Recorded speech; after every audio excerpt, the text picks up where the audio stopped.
இன்றே டவுன்லோட் செய்து உங்கள் ஃபேவரட் ஷோக்களை என்ஜாய் பண்ணுங்க. குழந்தைக்கு பிடிச்ச விஷயத்த தொடர்ந்து செய்ய வச்சுக்கிட்டே இருங்க. டெய்லி அவ கூட நீங்க உட்கார்ந்து பேசுறதுக்கு ட்ரைனிங் கொடுங்க. ஹாஸ்பிட்டல்ல நடக்கிற ஸ்பீச் தெராபிக்கு மிஸ் பண்ணாம கூட்டிகிட்டு வாங்க.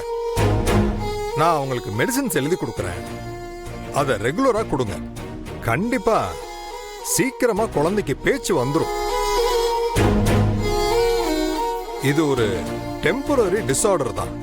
அந்த குழந்தை பேசுறது உங்க கையில தான் இருக்கு.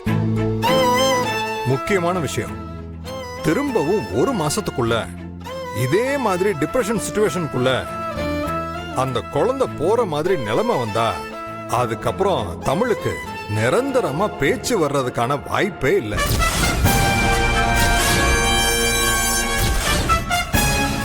என்ன டாக்டர், அப்படி நடக்க மட்டும் நாங்க விட மாட்டோம். நாங்க தமிழை பத்திரமா பாத்துக்கிறோம்.